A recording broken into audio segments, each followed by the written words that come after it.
Masechet Ketubot Daf Lamed Aleph, traité Ketubot, feuille numéro 31, tout en haut de la page, première ligne, Goufa. On reprend l'enseignement qu'on a déjà vu auparavant. Amar Rafrizda dit Modé Rabbi Nechunia ben Akana.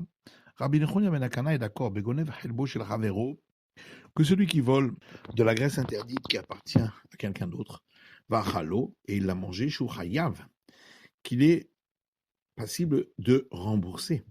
Shekvan Traï Begneva Kodem Sheavolide Isur Chelev. Car il avait l'obligation de rembourser pour le vol qu'il a fait avant même d'avoir enfreint l'interdiction de manger de la graisse interdite, puisque c'est déjà en soulevant cette graisse interdite qu'il l'a volée, avant même de la manger. Les mapligas de Rabbi Avin, est-ce que il s'oppose à Rabbi Avin? Tama Rabbi Avin, parce que Rabbi Avin dit Ezorek Chetz Mitrilat Arbar le Sof Arbar, celui qui a lancé une flèche le Shabbat, du début des 4 coudées dans le domaine public à la fin des 4 coudées, Vekara Shirain Behalichato, et la flèche a déchiré de la soie en avançant, Patour. Il est dispensé de rembourser Shakira Tsorechanachahi, parce que quand la flèche part, c'est une nécessité pour que elle se repose ensuite à l'endroit de l'arrivée. Et donc tout ça est considéré comme un seul acte, et donc c'est pendant l'acte d'enfreindre le Shabbat qu'a eu lieu le dommage. Et donc il est passible de la peine de mort pour le Shabbat et pas de rembourser le dommage. Achanami, ici aussi, quand il a soulevé la graisse interdite, c'était donc nécessaire pour le manger, et donc il devrait être dispensé de rembourser le dommage. Mais est-ce que ça ressemble?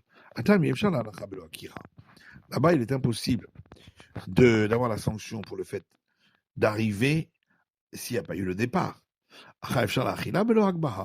Alors qu'ici, il est très possible de manger sans soulever.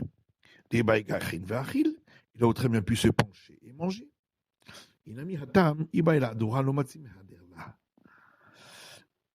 Autre réponse, c'est que là-bas, quand il a lancé la flèche, s'il aurait voulu l'arrêter avant l'arrivée, il n'aurait pas pu. Alors qu'ici, il pouvait à tout moment s'arrêter et ne pas manger. Quelle différence entre la première réponse et la seconde? La différence, c'est pour celui qui transporte un couteau qui tient dans sa main, dans le domaine public, il a déchiré de la soie en marchant. D'après la première réponse, où on a dit qu'il n'est pas possible d'avoir enfreint l'interdit par l'arrivée s'il n'y a pas eu de départ.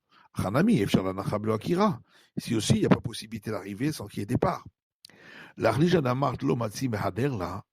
contre, d'après l'autre explication qui dit que dans le cas de la flèche, il n'aurait pas pu l'arrêter. Ici, il pouvait arrêter à tout moment. Goufa Amar Rabbi Avin, on reprend cet enseignement de Rabbi Avin. Celui qui lance une flèche du début des 4 coudées à la fin des 4 coudées, dans le domaine public, des Shabbat, et en avançant la flèche a déchiré de la soie, Patour, il est dispensé de rembourser Shakira Tsuechanachahi, parce que le départ était nécessaire à l'arrivée, donc tout cela est considéré comme un seul acte. Otiv Rabbi Barabaye objecte à partir d'une braïta qui dit Gonev Kis be Shabbat, celui qui vole un porte-monnaie le Shabbat, Chayav, il est possible de rembourser. C'est qu'il a, parce que il a eu l'obligation de rembourser le vol avant même qu'il en vienne à enfreindre l'interdit qui lui donne la sanction de lapidation. Si par contre il l'a sorti en le traînant, pas tout dispensé, sur Shabbat ou Kneva Ben Kechad, parce que l'interdiction du Shabbat et le vol sont venus au même moment quand il l'a fait sortir. Maintenant pourquoi on ne dit pas que quand il a soulevé, c'était nécessaire pour faire sortir l'objet, et donc ça fait partie également de l'interdit du Shabbat, et donc les deux interdits ont été commis ensemble, et donc il devrait être dispensé de rembourser. Et la Gemara répond ici, on parle que quand lorsqu'il l'a soulevé au départ, c'était pour le ranger dans la maison. Et ensuite, il a changé d'avis, il l'a fait sortir. Et c'est pourquoi c'est considéré comme deux actes différents. Mais est-ce que dans un cas pareil, il est passible de la sanction pour le Shabbat? V'amar Rabbi Simon, amar Rabbi Ami, amar Rabbi Yochanan. Pourtant, Rabbi Simon dit au nom de Rabbi Ami, au nom de Rabbi Yochanan. Mais Fanei Chavatsim Mizavit les Avit, celui qui déplace des objets d'un coin à l'autre de la pièce. Ensuite, il a changé d'avis, il les a fait sortir. Pas tour. Il est dispensé de la sanction pour le Shabbat. Tu été Akira Bisharish dans l'écart. Puisque au départ, lorsqu'il a pris l'objet, c'était pas pour le faire sortir. Donc ici aussi. Il ne faut pas dire que au départ, il les a pris pour les ranger. Il faut dire il les a pris pour les sortir. Seulement, il s'est arrêté au milieu. Et donc, c'est pourquoi ça ne peut pas faire partie de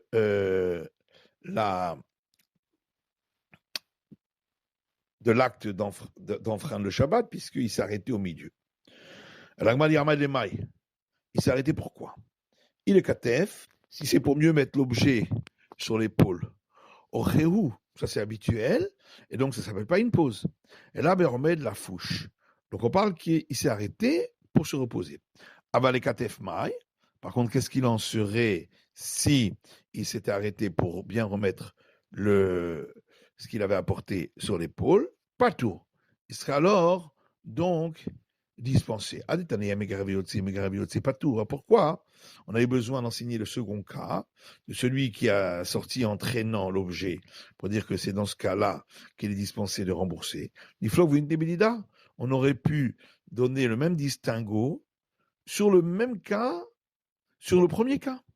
Pas Medvarim Amorim, en disant tout ce qu'on a dit qu'il doit rembourser, remettre la fouche. C'est lorsqu'au milieu il s'est arrêté pour se reposer. Donc c'est considéré comme deux actes différents. Aval et Katef, mais si c'est arrêté pour mieux mettre sur l'épaule, pas à tout, serait dispensé de rembourser parce que c'est le même acte.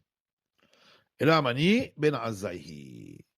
Et donc, il faut dire que, en vérité, l'auteur ici, c'est Ben Azahi. D'abord, Mehaler qui remet d'Ami, qui considère qu'en marchant, c'est comme si on s'arrête. Et donc, à chaque fois, on marque un arrêt, et donc, c'est en deux temps que ça s'est fait, l'acte de voler et l'acte de sortir. Donc, si au lieu de marcher, il aurait eu lancé l'objet, il aurait lui été dispensé de rembourser. Il faut que vous dites Bédida. Alors, de nouveau, on n'avait qu'à donner le distinguo dans le premier cas. En disant, quand est-ce qu'on a dit qu'il doit rembourser? C'est lorsqu'il marche, parce que chaque fois, c'est considéré comme un arrêt. Donc, c'est deux actes différents, l'acte de voler et l'acte de faire sortir, qui est venu beaucoup plus tard. Abazorek, mais s'il a lancé, pas à tour, il serait dispensé de rembourser. Alors pourquoi on a parlé du cas où il a traîné l'objet? Mais on avait besoin de l'enseigner pour nous apprendre quelque chose en plus. Parce que j'aurais pu croire que traîner un objet, c'est pas habituel pour le faire sortir, et donc il serait dispensé de l'interdit du Shabbat. Comment je parle, c'est pourquoi on vient m'apprendre que non. Et de quoi on parle? Si il s'agit d'un objet qui est grand, alors qui est volumineux, c'est habituel de le traîner, donc ça c'est évident. Si c'est un objet qui est très peu volumineux, là, effectivement, c'est pas habituel de le traîner pour le faire sortir. Et donc il devrait être dispensé de la sanction du Shabbat. Et là, on parle d'un cas où c'est d'un volume moyen. Et c'est là qu'on vient m'apprendre que c'est habituel de le traîner pour le faire sortir. Autre question, il l'a fait sortir où? S'il l'a fait sortir dans le domaine public, sur Shabbat Ika, sur Devalika, il a effectivement enfreint l'interdit du Shabbat, mais l'interdit de voler, il l'a pas enfreint, parce que lorsqu'il traîne l'objet et le faire sortir dans le domaine public, il l'a pas acquis, parce qu'il n'y a pas d'acquisition en tirant un objet dans le domaine public. s'il a fait sortir dans un domaine privé, ils sont Gnevaïka, il a effectivement commis l'interdit du vol, puisqu'il a fait sortir dans le domaine privé qui lui appartient, et donc il l'a acquis. Ils sont Shabbat Lika, mais il n'a pas enfreint l'interdit du Shabbat, puisqu'il n'a pas sorti du domaine privé au domaine public. On parle d'un cas où il a fait sortir sur les marges du domaine public. Ok, maintenant, d'après qui ça va? Si c'est l'avis de Rabbi Eliezer qui dit que les marges du domaine public sont considérées comme le domaine public, ils sont Shabbatika, donc il a enfreint l'interdit du Shabbat, ils sont Gnevalika, mais il n'a pas enfreint l'interdit de vol puisqu'il n'a pas acquis à cet endroit puisque c'est un domaine public. Et si c'est l'avis des sages, qui disent que les marges du domaine public ne sont pas considérées comme domaine public, ils sont Gnevaïka, donc il a volé, puisqu'il a acquis à cet endroit-là, puis ce n'est pas un domaine public. Ils sont Shabbat Lika, mais il n'y a pas d'interdit du Shabbat, puisqu'il n'a pas sorti dans le domaine public. Le Olam qui est Rabbi Eliezer, en vérité, on peut toujours dire que c'est Rabbi Eliezer, l'auteur ici. Et lorsque Rabbi Eliezer a dit que les marges du domaine public sont considérées comme domaine public, c'est pour ce qui concerne la sanction pour celui qui sort un objet pendant Shabbat. Les hymnes de Dar Kerabim vers Ali les Hatam, parce qu'il peut arriver qu'il y ait beaucoup de monde et qu'il marche également à cet endroit-là, donc c'est un endroit de passage, donc c'est un domaine public. Avalé Anyan Mikna Kane, mais au niveau d'acquérir un objet, il peut acquérir en cet endroit, Maïtama, Daloshriche Rabim, parce qu'en général, il n'y a pas beaucoup de monde. Ravashi Amar qui compte chez Tziref Yado le Matam Mishlosha, Vekiblo. Ravashi dit, on parle d'un cas où il a traîné l'objet jusqu'au domaine public, et puis il a mis sa main sous la hauteur de 3 largeurs du poing depuis le sol, et il a ainsi reçu l'objet. Et donc, c'est en recevant l'objet dans sa main qu'il l'a acquis, et en même temps qu'il a enfreint l'interdit du Shabbat, qu'il est Rava, et ça marche comme enseignement de Rava. Rava, car Rava dit, que la main d'un homme est considérée comme un espace de 4 largeurs du poing sur 4 largeurs du poing, et donc, ainsi, il a acquis dans la main, et il a en même temps reçu l'objet et terminé l'interdit de faire sortir un objet est passible de la sanction du Shabbat. Ravacha matne achi, ça c'est ainsi que a enseigné Ravacha. Ravina matne, Ravina lui enseigne olam de afkel shuta rabim. On parle d'un cas où il a fait sortir dans le domaine public, shuta rabim nami kana. Et on peut acquérir aussi en tirant un objet dans le domaine public. Et les deux discutent sur une déduction d'une Mishnah. Ditnan, parce qu'il y a une Mishnah qui dit concernant celui qui a volé un animal à un autre. S'il était en train de tirer pour le faire sortir du domaine du propriétaire, et l'animal est mort dans le domaine du propriétaire, pas tour, il est dispensé de rembourser puisqu'il n'avait pas encore acquis. Higbio, mais s'il l'avait soulevé, où il l'avait déjà fait sortir du domaine du propriétaire, Oumet, et il est mort, Chayav, il aura l'obligation de le rembourser parce que là, il avait volé déjà auparavant. Ravina diek mirecha, Ravacha diek misefa.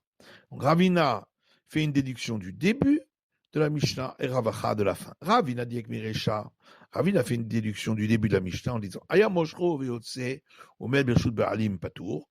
La Mishnah donc dit que s'il a tiré, il est en train de tirer et de faire sortir la bête, et elle est morte dans le domaine du propriétaire, il est dispensé de rembourser. Ta'amad emet birshut ba'alim. Toute la raison, c'est parce qu'il est mort dans le domaine du propriétaire. Haotzio birshut ba'alim umet. Et donc, s'il l'avait fait sortir du domaine du propriétaire et il serait mort, Hayav, il est passible de devoir lui rembourser, et donc même s'il était mort dans le domaine public. Ravacha diek nisefa. Ravacha, lui, il a déduit de la suite de la Mishnah. Higbio oshotzio. La Mishnah parle donc du cas où il l'a soulevé, ou s'il l'a fait sortir du domaine du propriétaire. Et donc, et donc, quand il a fait sortir du domaine propriétaire, il faut que ce soit semblable au cas où il l'a soulevé. Ma Akbara da'atir shouté. La manière que quand il a soulevé, c'est venu dans son domaine à lui. Également, quand il a fait sortir du domaine propriétaire, il faut que ça rentre dans son domaine à lui. Donc, à l'exclusion de celui qui l'a sorti dans le domaine public où il n'a pas acquis. Les Ravacha Kasha Resha, les Ravina Kasha Sefa. Donc pour Ravacha, le début de la Mishnah est une difficulté, et pour Ravina, c'est la fin de la Mishnah qui est une difficulté. Resha le Ravacha lo Kasha, le début de la Mishnah pour Ravacha n'est pas une difficulté. Kama de la Reshut Be'alim Karinabe. Pour lui, tant qu'il n'est pas entré dans son domaine à lui, ça s'appelle encore le domaine du propriétaire. Donc même le domaine public s'appelle encore le domaine du propriétaire. Sefa le Ravina lo Kashia. Et la fin de la Mishnah n'est pas une question pour Ravina. Otsa'a dumia de agba'a lo amrinan. Lui, il ne considère pas qu'il faut comparer le cas où il a fait sortir avec le cas où il a soulevé. C'est la fin de l'étude du DAF Lamed Aleph de la feuille numéro 31.